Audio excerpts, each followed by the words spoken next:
안녕하십니까, 김성구입니다. 저는 오늘 양자역학의 세계관에 대해서 말씀드리려고 합니다. 내용을 약간 줄인다면 우리의 인간의 행동과 우리가 세계에 대해서 바라보는 관점이 물리학적 원리와 어떤 관계가 있는지, 그리고 그런 물리학적 원리를 바탕으로 볼 때 중도의 윤리라는 것이 어떤 의미를 갖는지에 대해서 말씀드리려고 하는 것입니다. 먼저 우리가 분별지의 의미를 한번 생각해 보겠습니다. 사실 분별지라는 것은 불교에서 굉장히 경계해서 우리 여기 그 북한산에 있는 어떤 절에 가면은 이 문을 넘어온 순간부터 일체의 아래마리를 다 버려라 하는데 그게 바로 분별지입니다. 근데 분별지가 없으면 우리가 살 수도 없습니다. 그리고 부처님은 그 분별의 대가이기도 했고요. 그런데 불교에서는 또 분별을 또 나무라거든요. 분별에 얽매이면 사물의 참모습을 볼 수 없다는 뜻인데, 그런 걸 이해하기 위해서 실제로 있었던 과학적인 어떤 관찰 내용을 먼저 소개해 드릴까 합니다. 한국인 선곡의 조건이라는 책에 이미 나와 있어서 그 책 177페이지에 있는 내용을 그대로 써서 제가 읽어드리겠습니다. 영국의 여류 곤충학자 찰스 코우만은 애벌레가 나비가 되기 위해 고치를 나오는 과정을 오랫동안 관찰하다가 어느 날 실수를 저지르고 다음과 같은 글을 남겼다. 애벌레가 나비가 되기 위해 고치를 뚫고 나오는 과정을 오래 관찰했다. 나비는 작은 고치를 뚫고 나오기 위해 몸부림을 치고 있었지만 고치는 쉽게 뚫리지 않았다. 나는 긴 시간 동안 애를 쓰는 나비가 안쓰러워 가위를 가지고 와서 고치 구멍을 조금 뚫어줬다. 이제 나비가 화려한 날개를 펼치면서 창공을 날아다니겠지 하고 기대했는데 나비는 날개를 질질 끌며 바닥을 왔다 갔다 하다가 죽어버렸다. 나비는 땅을 박차고 하늘을 향해 날아오를 만한 힘을 가지지 못했던 것이다. 나비는 작은 고치 구멍을 빠져나오려고 애쓰는 가운데 날개의 힘을 키우는데 내 값싼 동정이 그 기회를 없애버린 것이다. 여기까지가 이제 찰스 코만이 한 말이라면은 이제 그다음부터 제가 설명을 드린 겁니다. 사실 우리가 자식들을 보호한다 할 때 지나치게 보호하는 것은 집착일 뿐 참된 사랑이 아닙니다. 적당한 결핍과 스트레스와 고통이야말로 행복의 원천인 것입니다. 그런데 우리는 고통과 즐거움으로 나누어 보는 이분법적인 사고방식 때문에, 즉 분별지 때문에 우리가 고통은 나쁜 거, 즐거움은 좋은 거, 이게 나눠보는데 사실 그 화엄불교에 그 흑암녀와 공동녀가 있습니다. 어떤 자매가 함께 다니는데 한쪽은 못생겼고 한쪽은 잘생긴 자매인데 흑암녀는 인간에게 고통과 부정을 주는 역할을 담당한 사람이고 공동녀는 인간한테 행복과 사랑을 주는 사람인데 어떤 장자의 집에 둘이 갔더니 그 역할을 들어본 다음에 공동녀 너만 오고 흑암녀는 들어오지 말라 그랬더니 공동녀가 하는 말은 우리는 한 몸이라서 흑암녀가 못 오면 나도 못 온다 이런 말을 했거든요. 바로 고통과 즐거움은 한 몸인 겁니다. 그러면 우리가 어떻게 되냐면 고통을 기쁨으로 승화시켜야 되게 됩니다. 우리에게는 그럴 만한 능력이 있습니다. 그 능력이 바로 길러주는 것이 수행입니다. 그래서 그 수행도 여러 가지가 있는데 일단 바르게 살고 그렇게 바르게 사는 삶을 바탕으로 선정 수행을 통해 산매에 들어서 사물의 참모습을 봐야 되거든요.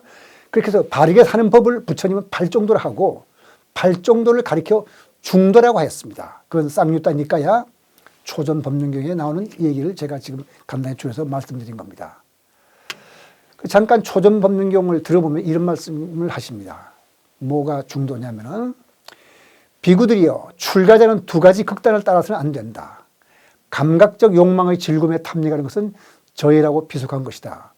고행에 몰두하는 건 역시 고통스럽고 저해라고 무익한 것이다. 이 두 극단을 따르지 않고 열애는 고요함과 최상의 지혜와 바른 깨달음과 열반으로 인도하는 중도를 깨달았나니 무엇이 중도인가? 중도는 바로 발정도이다. 그러니까 감각적 욕망과 고행과 그 둘 사이를 둘 다 버리고 그 중도를 취한다는 것이 뭐냐면은 그 길을 가르쳐 주는 것이 바로 발정도라는 그런 뜻입니다. 그러니까 부처님은 쾌락과 고행이라는 대립되는 두 가지를 떠나 지혜와 열반으로 이끄는 것을 중도라 칭했고 중도를 발정도라고 불렀는데 여기서 우리가 알 수 있는 것은 두 가지입니다. 우선 쾌락과 고행의 양극단에 치우치지 않는 것. 이것이 바른 도리라는 것을 우리가 부처님의 설법을 통해서 아는데 이 부처님의 설법은 뭐냐면은 이것은 우리가 이성적 사유로 이해할 수 있는 개념이다. 어느 한쪽에 치우치지 않는 거. 그리고 이것은 공자나 아리스토텔레스가 말한 중庸과 유사입니다. 그 다음에 양극단에 끌리지 않도록 바른 지혜로 이끌어 주는 것이 바로 발정도다. 그러니까 발정도 수행을 해야 우리가 양극단에 끌리지 않는 바른 길을 가는 거죠. 근데 발정도는 이성적 사유로 이해할 수 있는 개념이지만 부처님은 이성적 사유로 이해할 수 없는 개념에 대해서도 양극단에 치지 않는 정견이라고 설했습니다. 그럼 그건 뭔지 한번 살펴보죠. 그죠? 까짜야나 꽃다경이라고 해서 쌍유따니까에 나오는 것인데 이건 뭐 까짜야나 꽃다경 말고도 쌍유따니까 22품의 꽃경에도 나오고 잡암경 그 천타경에도 나오는데 누가 이런 말을 묻습니다. 까짜야나가 묻기를 세존이시여 올바른 견해 올바른 견해라고 합니다. 무엇이 올바른 견해입니까? 그랬더니 부처님 말씀이 까짜야나여 세상 사람들은 대부분 두 가지에 의존하느니 있다라는 관념과 없다라는 관념이다. 통찰지로 보면 다시 말해서 반야로 보면 존재 비존재의 관념이 존재하지 않는다. 모든 것은 존재하는 것은 하나의 극단이다. 존재하지 않는다는 것도 하나의 극단이다. 열애는 그러한 극단을 떠나서 중에 의해서 법을 설한다. 여기에 마치헤나라고 그랬는데 이걸 우리가 그 빨리어의 마치헤나를 번역하면 중정도가 되겠습니다. 이 말씀 어떻게 여러분 이해할 수 있겠습니까? 우리가 볼 때는 존재하거나 존재하지 않거나 둘 중에 하나인데 이게 바로 이분법적인 사고거든요. 보통 사람들이 사물을 바라보는 방법입니다. 근데 그걸 둘 다 틀렸으니까 틀렸다기보다도 극단이니까 어느 한쪽 둘 다 양극단에 해당하니까 그걸 다 떠나서 중도를 취한다. 이건 이성적 사유로 이해할 수가 없는 말씀입니다. 그러니까 부처님이 중에 의해서라고 설한 개념은 바로 불의 원리라고 할 수 있는데 이것은 그 중론에 나오는 용수의 발정도에 잘 요약됐습니다. 발정도에 보면 이렇게 말씀입니다. 영기에 의해 존재하는 것은 영기에 조금 제가 이따가 설명드리긴 하고요. 불생불멸, 그 다음에 부담불상, 불일불이, 불례불고 영기에 의존하는 것은 소멸하지도 않고 발생하지도 않으며 단멸하지도 않고 상주하지도 않으며 같지도 않고 다르지도 않으며 오지도 않고 가지도 않는다. 참 이상하죠? 뭐 사물이 두 개가 있으면 이걸 같거나 같지 않으면 다른 건데 같지도 않고 다르지도 않다니요. 이성적 사유로는 이해할 수 없습니다.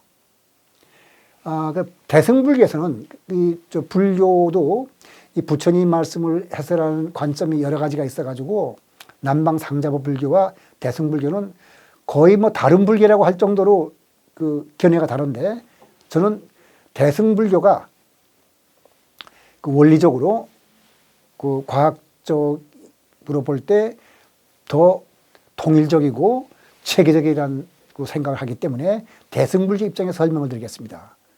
그러니까 불의 원리는 대승불교에서 볼 때는 그것도 중도라고 하는데 불의 원리는 인간의 이성적 사유로서는 이해할 수 없는 개념입니다. 자, 이성적 사유로는 불의 원리를 받아들일 수 없지만은 우리가 자연 현상에 논리적으로 양립할 수 없는 성질을 보이는 현상이 있고 그것을 설명하는 원리가 있다면 우리는 불의 원리를 진리로 받아들일 수 있을 겁니다. 그러니까 불의 원리를 포함하여 중도 이치는 모두 양자역학의 기본 원리인 상보성 원리라는 하나의 원리로서 설명을 할 수가 있습니다. 제가 여기서 그 불확정 원리와 상보성 원리를 같이 썼는데 사실 상보성 원리와 불확정 원리는 같은 내용인데 상보성 원리가 보다 더 불확정성 원리를 일반화시켰고 철학적인 개념을 부여한 겁니다. 그래서 이제 앞으로는 주로 상보성 원리라는 말로 쓰겠습니다. 그러니까 상보성 원리는 이중성을 이론적 원리로 정립한 것으로서 불확정성 원리에 철학적 의미를 부여한 것으로서 연기 이치를 담고 있습니다. 여러분들이 다 연기는 알지만은 그래도 강의의 어떤 그 연결을 위해서 연기 이치를 한번 여기서 다시 한번 살펴보겠습니다. 그러니까 사물의 참모습이 바로 연기인데 연기법은 모든 사물이 상호 의존적으로 존재할 뿐 어떤 사물도 독립적으로 존재하지 못한다는 것을 뜻합니다. 이것은 바로 중론에 나오는 용수의 해석에 따라서 대승불교에서 받아들이는 관점입니다. 남방불교는 좀 다르게 받아들일 수 있어요. 그래서 우주 삼라만상은 서로 연기적으로 얽혀 있어서 그중 하나를 끄집어내면 우주 삼라만상에 그것이 딸려오기 마련입니다. 그 말이 뭐냐면 이 전체는 나눌 수 없는 하나입니다. 우리가 분별적으로 나누기를 하는데 사실은 나눌 수 없다는 뜻입니다. 연기법이 뜻하는 사물의 참모습이라는 것은 실체론과 이분법입니다. 그러니까 사물을 이것과 이것 아는 것으로 나누게 되면은 A와 B 중 어느 것도 사물의 실상을 설명하지 못하게 됩니다. 나눌 수 없는 걸 나눴기 때문에. 그래서 이제 불의 원리를 이야기해서 자연현상을 몇 가지 살펴보도록 하겠습니다. 우선 이중성. 이게 이미 여러분들이 여러 곳에서 이 강의를 통해서 이중성을 들었기 때문에 다 아신다고 생각하고 저는 요약해서 짧게 말씀드리겠습니다. 이 세상 사물은 파동이냐 입자냐 이 두 가지로 나눠볼 수가 있는데 입자 파동은 논리적으로 양립할 수 없는 성질을 가지기 때문에 그렇습니다. 조금 좀 이따가 그 성질만 요약해서 보여드리겠습니다. 그러니까 소립자가 만일 이중성을 갖는다면 불의 원리를 뒷받침한다고 보아줄 겁니다. 그러니까 실험 관찰 결과를 보면은 소립자에는 파동이기도 하고 입자이기도 합니다. 그리고 소립자는 동시에 두 장소를 두 곳에 있을 수 있습니다. 원자와 소립자뿐만 아니라 2019년에는 2000개의 원자로 이루어진 분자와 아미노산 15개로 이루어진 생체 분자 이중도 관찰됐습니다. 그리고 그 후에는 이거보다 훨씬 더 많은 10만 개의 원자로 이루어진 물체에 대해서도 이중성을 관찰했습니다. 그런데 이중성이라는 게 왜 이렇게 논리적으로 문제가 되냐면 여기 쓴 대로 입자라는 건 똑똑 떨어져 있는 거고 파동은 똑똑 떨어져 있는 게 아닙니다. 연속적인 겁니다. 그러니까 셀 수가 없거든요. 그러니까 셀 수 없는 것과 셀 수 있는 것은 논리적으로 양립할 수 없겠죠. 그래서 입자라는 것은 제가 지금 여기 의자에 앉아 있는데 갇혀 있습니다. 근데 파동은 제가 지금 말씀드리는 이 소리는 어느 한 곳에 갇혀 있는 것이 아니라 공간 전체 퍼져나가죠. 그러니까 전파되거든요. 갇혀 있을 수 있는 것과 갇혀 있을 수 없는 거. 그 다음에 입자라는 것은 우리가 볼 때 우리 사고 때문에 그런 건데 실제 존재하는 것 같이 해당합니다. 다시 말해서 우리 몸으로 예를 들면 제 몸이 실제에 해당한다면 제가 움직이는 이 몸짓은 현상에 해당합니다. 몸과 몸짓은 다른 거죠. 몸짓이 없어도 몸은 있지만 몸 없이는 몸짓이 있을 것 같지가 않습니다. 그다음 물리량도 보면은 입자라면 개별 입자에 갖는 물리량을 합치면 됩니다. 여기 1g, 2g, 3g짜리 구슬이 3개 있다면 그 전체 질량은 6g이죠. 근데 파동은 그렇게 되지 않습니다. 어떻게 합치느냐에 따라서 더 세지기도 하고 소멸해서 없어지기도 합니다. 이렇게 서로 논리적으로 양립할 수 없는 성질을 가졌으니까 어떤 사물이 입자라면 그것은 파동일 수가 없겠다는 것이 분별지로 우리가 판단하는 우리의 판단입니다. 근데 실험적으로 보면은 빛은 입자이기도 하고 파동이기도 하고 빛뿐만 아니라 이 세상 모든 소립자들은 그리고 아까 말씀드린 대로 최소한도 2000개의 분자로 이루어진 그 물질들이 이중성을 보이고 있습니다. 그뿐만 아니라 상태 중첩이라는 것이 있습니다. 우리는 보통 전기 스위치가 켜져 있는가 꺼져 있는가 이렇게 생각을 하죠. 그런데 양자 현상에서 보면 중첩이 일반적입니다. 무슨 뜻이냐면 꺼져 있기도 하고 켜져 있기도 하다 이런 뜻입니다. 그리고 파동함수는 일반적으로 여러 상태의 중첩이 되어 있는데 그럼 중첩이 되어 있는 것은 실제 존재하지 않는 것이 아닌가 하는 생각을 하겠지만 그렇지 않고 우리가 양자 컴퓨터라는 게 있거든요. 그건 뭐냐면 우리가 보통 컴퓨터에서는 그 정보를 저장하는 마이크로칩이 전기가 들어오느냐 안 들어오느냐 둘 중에 하나서 들어오지 않으면 0, 들어오는 것이 1 해서 이진법으로 모두를 계산합니다. 그런데 양자 컴퓨터는 0과 1이 중첩이 돼 있어요. 그런 상태로 계산하는 거거든요. 그럼 양자 얽힘이라는 것도 있습니다. 이건 뭐냐면은 입자 하나가 둘이 분리가 돼서 이렇게 떨어져 나가면은 원래 스핀이라는 것은 뭐냐면 이렇게 팽이가 도는 것 같이 도는 거에서 해당하는 물리량인데 시계 방향과 반대 방향으로 돌면은 1, 그러니까 스핀 앞이라 부르죠. 이렇게 위로 향한다고 해서 화살표가 위로 되어 있습니다. 그 다음에 스핀 다운이라 그러면은 시계 방향과 같은 방향으로 돌게 되면 다운, 밑으로 향한다. 마이너스 1에 붙여. 그러면 어떤 입자가 스핀 0이었다는 뭐 할 텐데 이곳이 떨어져 나가면은 이놈은 스핀이 업이거나 다운이거나 스핀 업이나 다운인데 중첩이 되어 있어요. 그래서 거기다가 지금 우리가 왼쪽에는 앨리스라는 관찰자가 관찰을 하고 오른쪽은 밥이라는 관찰자가 관찰한다면은 앨리스 밥도 관찰하기 전에는 스핀이 1과 마이너스 2, 스핀 앞과 다운이 중첩이 되어 있어요. 따라서 앨리스가 볼 때 스핀 앞을 볼 수도 있고 다운도 볼 수 있습니다. 그런데 이상하게도 앨리스가 스핀 앞을 보면은 원래 0이었어요. 출발했기 때문에 밥은 무조건 다운을 보게 됩니다. 근데 이거는 우주의 양쪽 끝에 떨어져 있더라도 그건 변하지 않아요. 근데 한 가지 이상한 거는 앨리스가 업을 보면은 밥은 다운을 보게 되고 앨리스가 다운을 보면은 밥은 업을 보게 돼 있는데 앨리스가 다운을 받는지 업을 받는지 정보가 전달되려면은 아무리 빨라도 빛 속도보다 빠르게 전달될 수는 없거든요. 그러면은 만일 백광년쯤 떨어진 거리라면은 앨리스가 업을 봤을 때 업을 봤다는 정보가 전달하면 100년 걸려야 밥이 다운을 보게 될 텐데 그렇지 않고 앨리스가 보자마자 즉각적으로 밥도 다운을 보게 되니까 이거는 상대성 이론에서 말하는 빛 속도로 정보가 전달되는 것과는 관계없이 이렇게 한 몸처럼 행동합니다. 이걸 비국소종이라고 그러거든요. 다시 분리됐다 하더라도 관찰 전까지는 분리된 것이 아닙니다. 이런 것들이 양자각적으로 있으면 볼 수 있는 우리 이상한 것들이죠.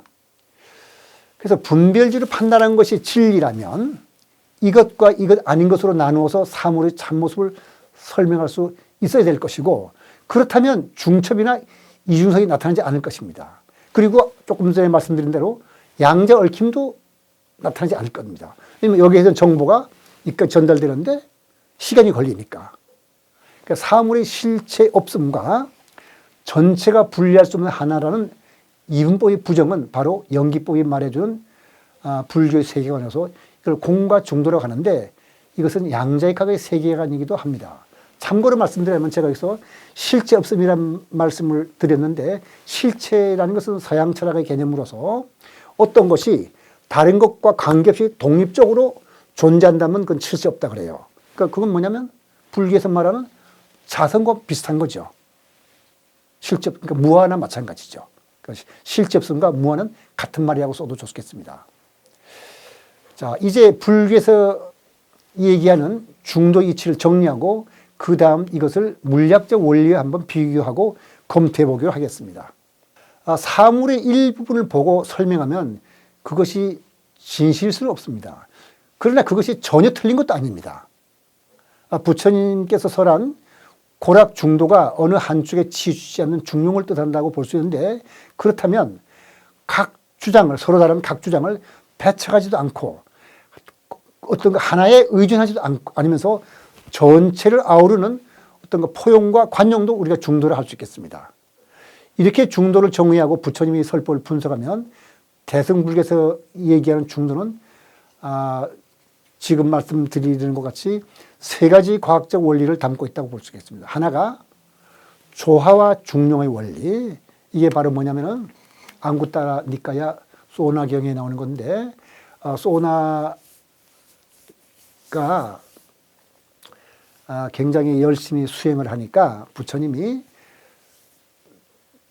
정말 알맞게 수행을 해라. 너무 그렇게 열심히 하는 것도 몸에 안 좋고 또 느슨해도 안 좋으니까 검은고추를 너무 바짝 조이면 어떠느냐. 소리가 나느냐. 그랬더니 아니다. 끊어지죠. 느슨하면 소리 안 나죠. 그러니까 우리가 몸과 마음도 이렇게 적절하게 건강 상태와 최적의 상태 유지하면서 수행을 하라. 그래서 모든 것을 알맞게 하라는 뜻입니다. 그래서 조화 중용이 원리라고 그런다고 할 수 있고, 그리고 조금 전에 말씀드린 대로 쾌락과 고행도 그 중간을 적절히 하라는 것이 바로 이 조화 중용의 원리라고 할 수 있겠습니다. 그 다음에 그것과 비슷하지만 조금 더 넓기 때문에 상대성 원리라고 제가 말씀드린 관용과 포용이라고 했죠. 그건 장님 코끼리 만지기경입니다. 부처님이 비유를 들어서 말씀하신 걸로서 육사여들을 만나본 다음에 그 사람들이 말이 다 틀린 건 아니다.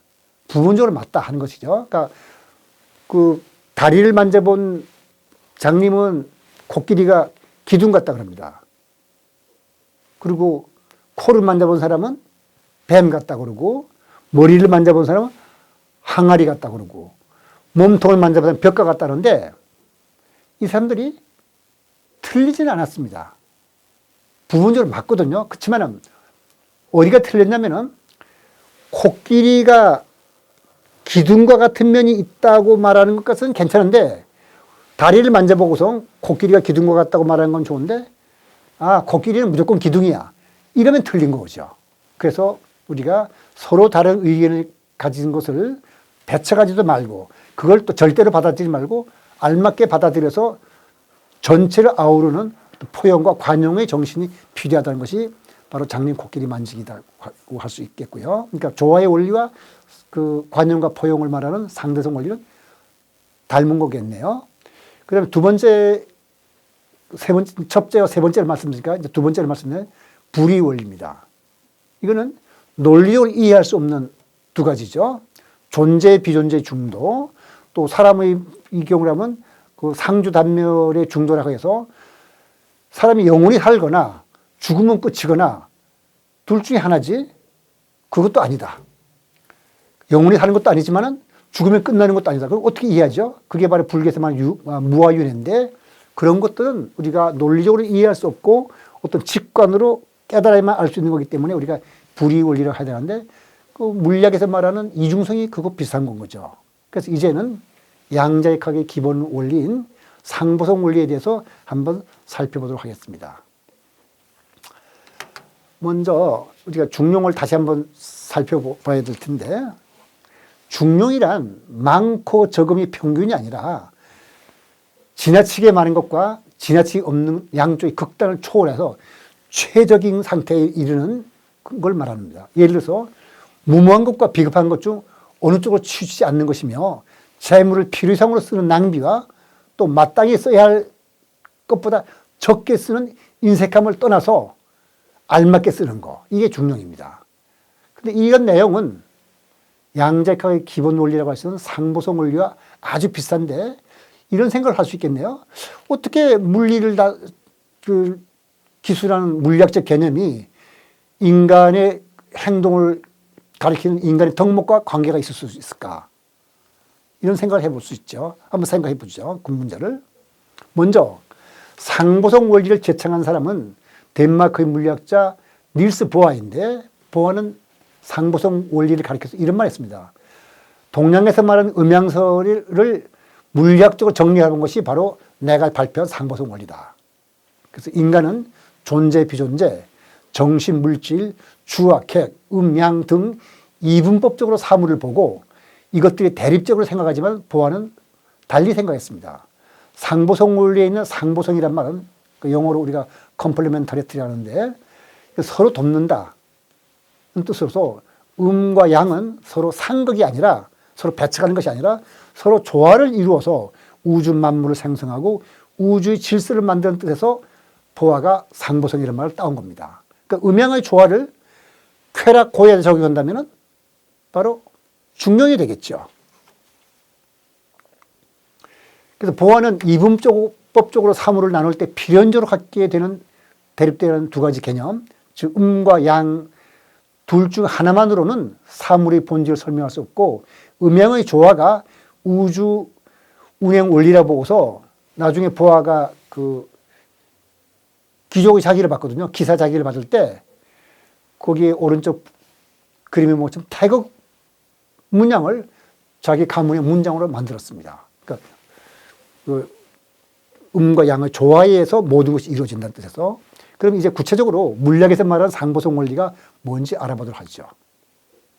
물리학에서 물리적 대상을 말할 때는 반드시 물리량으로 말하는 겁니다. 돌멩이를 예를 들면 우리가 볼 땐 돌멩이는 거기 크기, 무게, 색깔, 모양 등이 있어서 돌멩이가 있기 때문에 크기, 무게, 색깔, 모양이 있다고 보는데 물리학에서는 그렇게 보지 않고 우리가 말할 수 있는 것은 돌멩이에 대해서 말할 수 있는 것은 그의 크기와 무게와 색깔, 모양이다. 우리가 측정해서 아는 것이다. 해서 크기, 무게, 색깔, 모양 등으로서 돌멩이를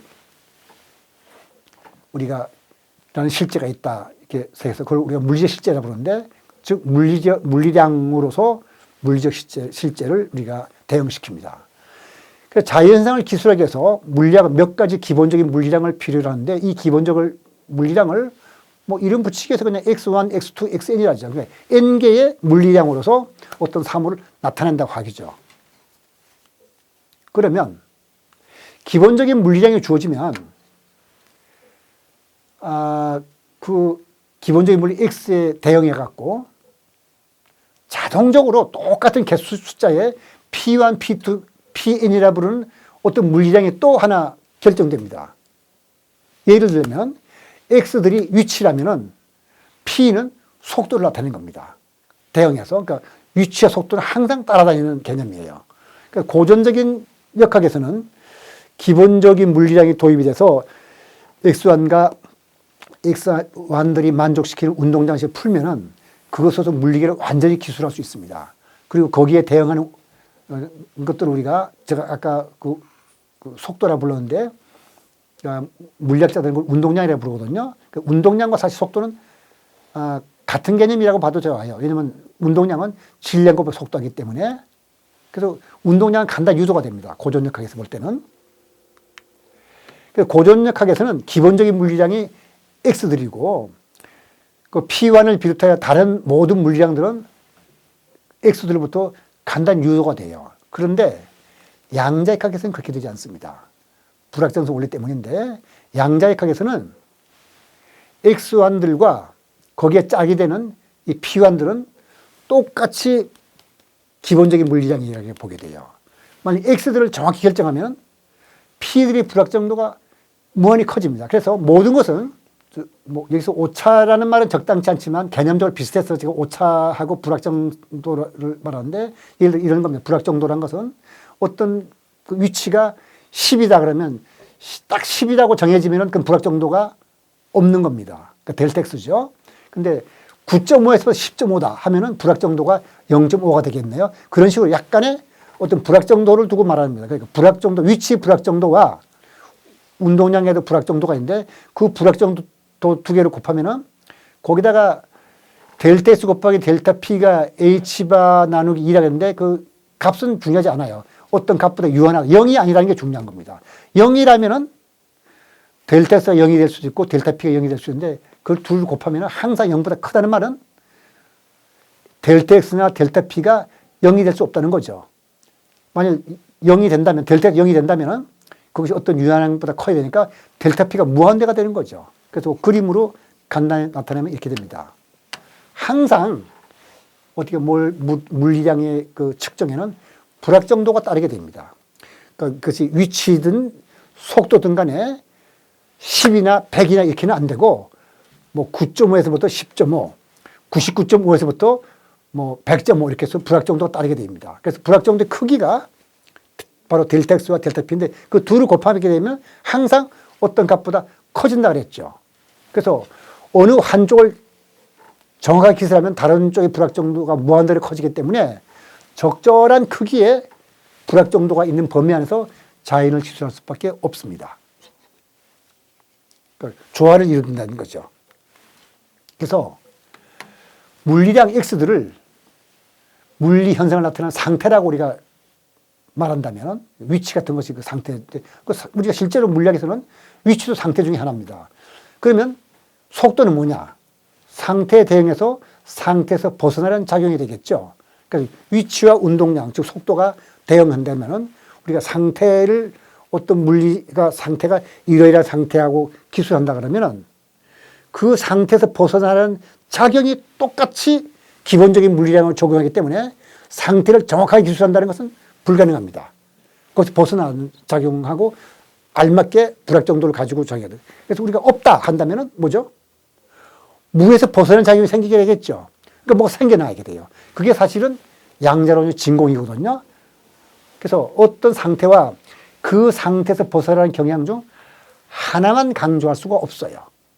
어느 한쪽의 불확 정도를 작게 하면 다른 쪽의 불확 정도가 커지게 말하기 때문에 둘의 조화가 바로 우리가 보는 이 자연 물리계의 운행 원리인 겁니다. 그러니까 어떤 상태를 기술할 때는 그 상태에다가 적절한 불확 정도를 더해서 기술하고 그러면 상태에서 벗어나는 작용도 따라오면서 거기에도 약간의 불확 정도가 함께 생겨나는 겁니다. 그래서 무에서도 무라고 하는 순간 무에서 벗어나는 작용이 있어가지고 뭐가 생기기 때문에 그 양자의 진공에서는 우주도 생겨날 수 있을 정도로 이 무라는 것은 뭘로 부급을 끓고 있는 상태가 되는 겁니다. 그래서 이 사실을 정리하여 보아는 이렇게 말씀했습니다. 자연현상은 바로 서로 상보적인 두 짝의 물리량을 기술되며 조란 말은 두 짝입니다. 그러니까 어떤 기본적인 물리량과 거기에 대응하는 상보적인 물리량 P들이죠. 서로 짝이 되는 한 쌍의 상보적인 양은 동시에 정밀하게 측정할 수 없다. 그러니까 상보적인 양이란 서로 대립적인 개념을 나타내는 양인데 위치를 예를 들면 속도는 그 위치에서 벗어나는 경향을 가진 거니까 위치라는 건 그 자리에 머물러 있는 건데 거기 자리에 머물러 있지 못하게 하니까 서로 대립적인 경향이죠. 그렇지만 위치와 속도는 이렇게 대립적인 관계에 있지만 둘의 조화에 의해서 물리계가 조화롭게 움직인다는 뜻입니다. 그래서 이제 상보성 원리와 중도를 비교해 보면은 보아의 상보성 원리는 하이젠버리크의 불확정성 원리에 비슷해 보이지만 아까 말씀드린 대로 상보성 원리는 불확정성 원리에 철학적 의미를 부여하고 위치, 속도뿐만 아니라 모든 기본적인 물리대응에서 성립하도록 만든 원리입니다. 그러니까 이 원리 요지는 자연현상은 하나의 고정된 개념만으로는 결코 기술할 수 없고 반드시 이 개념과 대립되는 개념, 우리가 쉽게 말씀드려서 이것과 이것 아닌 것 또는 음과 양이라고 이렇게 짝을 이뤄서 말할 때 사물을 제대로 기술할 수 있다는 뜻입니다. 그러니까 음과 양은 우리가 고통과 즐거움이라면 고통과 즐거움 이게 함께 따라온다는 뜻입니다. 그래서 입자, 파동도 그런 대립적인 개념 중 하나입니다. 입자라는 개념만으로도 또는 파동이라는 개념만이라도 물리계를 바르게 기술할 수 없어요. 그리고 그것은 바로 연기법의 의미이기도 하죠.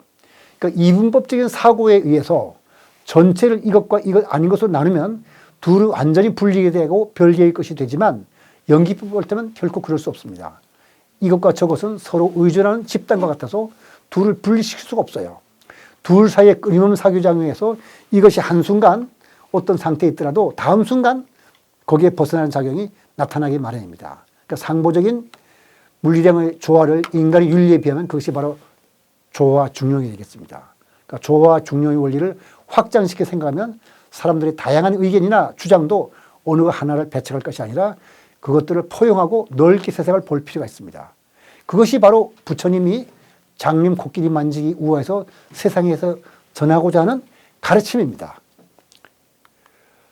장님 코끼리 만지기는 석가모니 부처님 당시에 성행하던 외도의 사상을 평하기 위해서 부처님이 만든 우화인데 부처님에 의하면 불교 외의 다른 철학이나 외면적 지식 등에 의해서 사물을 인식하고 설명하는 것이 반드시 틀린 것은 아닙니다. 이 사람들도 어떤 유한한 견지에서는 진리를 바르게 말하고 있는 것입니다. 그러니까 이러한 의견을 말하는 사람들이 잘못이 있다면 이 견지가 유한하다는 걸 인정하지 않고 절대적 진리라고 믿고 고집하는 데 있는 겁니다. 이게 부처님의 가르침이거든요. 그래서 예를 들면 이런 겁니다. 장님 코끼리 만지기만큼 불교의 본질을 분명히 해주고 불교와 그 외 다른 철학과의 구별을 확실히 해주는 것은 없다고 할 수 있습니다. 다시 말해서 코끼리 전체 모습이 중도고 그걸 가리켜 중이라 부르고 머리, 귀, 부분 뒤 모습을 변이해 가는데 장님은 누구나 다 논쟁이 되는 대상의 일부를 만져보고 자신이 가진 유한한 능력이 허락하는 한계 내에서 바르게 서술하고 있습니다. 그러니까 사람이 세상을 보고 세상에 대해서 말하는 것도 마찬가지입니다. 자신이 능력이 허용하는 내에서 바르게 보고 바르게 서술하는데 내 능력으로 세상을 다 보는 건 아닙니다. 내 능력 밖에 있는 또 다른 관점에서 보는 것도 진리거든요. 그걸 포용할 수 있어야 된다는 것이 바로 장님 코끼리 만지기가 말해주는 의미입니다. 그래서 장님 코끼리 만지기는 상보성 원리뿐만 아니라 물리학의 상대성 원리에 대응하는 윤리적 개념이라고 할 수 있습니다. 그러니까 중도의 상대성 원리는 윤리적으로 관용과 포용을 뜻하는데 자신의 견해와 다른 사람의 존재를 인정하고 이들을 존중하면서 살아가라는 그런 뜻입니다. 또는 역지사지라고 해서 남과 의견 충돌이 있을 때 그 사람의 입장에서 생각해 보라는 뜻이기도 합니다. 이런 뜻에서 중도를 말하는 불교는 관용의 종교라고 할 수 있는데 이제 장님 코끼리의 만지기에 대해서 학자들의 평을 한번 들어보죠. 여러 사람이 많은데 근데 한 사람만 예를 들겠습니다. 독일의 그 철학자로서 그 불교학자로서 헤르만 베크라는 사람이 평을 하는데 이런 말이 있습니다. 장님 코끼리만큼 불교의 본질을 분명히 해주고 불교와 그 외의 모든 철학과 구별을 확실히 해주는 것은 없다. 불교는 의식을 고차원적 입장으로 인도해 줘서 거기에 이르러서야 심령의 관조의 지혜가 열리도록 해주는 것이며 이와 같은 지혜는 감성에 속박되어 있는 저일한 사고로는 도달할 수 없다. 굉장히 호평을 한 것이죠. 그리고 또 이제 그 물리학자 중에서 또 그 분리의 원리에 해당한 것을 말해준 사람인데 바로 불확정성 원리를 발표한 하이젠버그는 이런 말을 했습니다. 이 세계를 주체와 객체, 내부 세계, 외부 세계, 육체의 영혼으로 나누는 것은 더 이상 적절치 않다. 무슨 뜻이냐면은 바로 대립된 두 가지 개념으로서 이렇게 나누지 않고 전체가 합쳐서 조화롭게 봐야 된다는 뜻이죠. 그 다음에 또 물리학자 파울리도 이런 말을 했습니다. 이건 이제 칼 융과 함께 쓴 책에 나오는 건데 영어로 쓴 것을 그냥 그대로 제가 설명을 드리자면 이렇게 말합니다.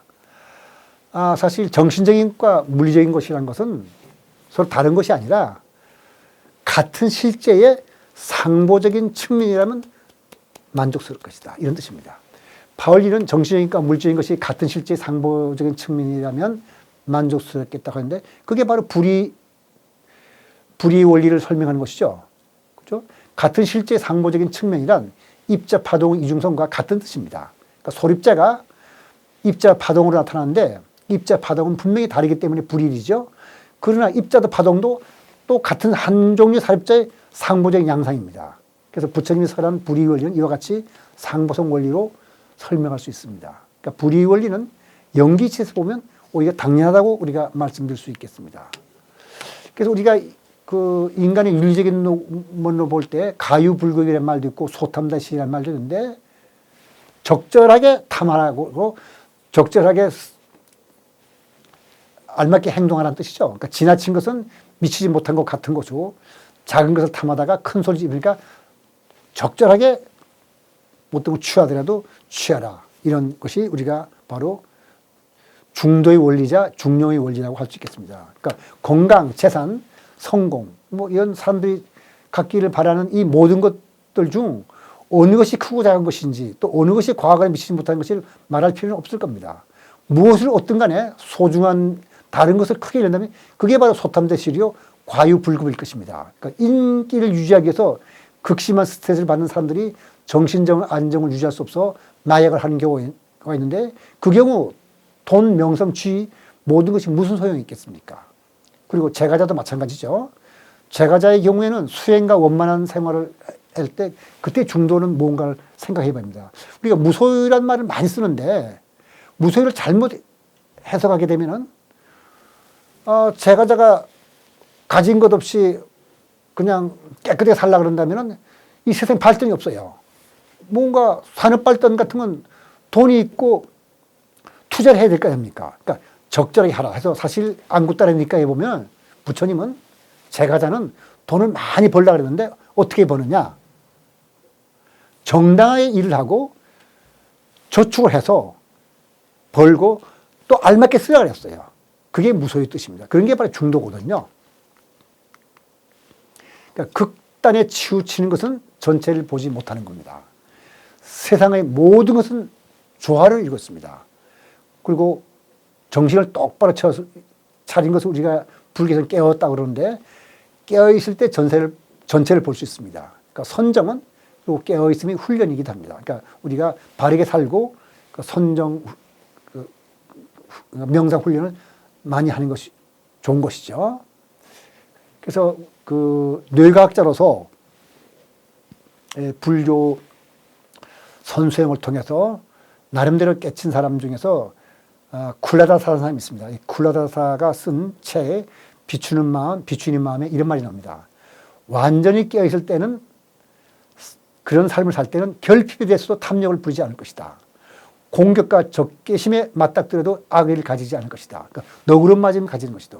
그리고서 행복과 불행은 순전히 선택적이다. 내가 어떻게 마음을 먹고 행동하냐에 따라서 이것이 똑같은 것이 행복이기도 하고 불행이기도 해서 고통과 즐거움은 함께 따라다니기 때문에 항상 우리는 고통을 즐거움으로 승화시킬 수 있는 그런 능력을 갖고 있기 때문에 그런 수행을 하라는 것이 이 쿨라다사의 뜻인데 이건 불교의 가르침과 마찬가지라고 생각할 수 있겠습니다. 네, 오늘 강의 여기서 마치도록 하겠습니다.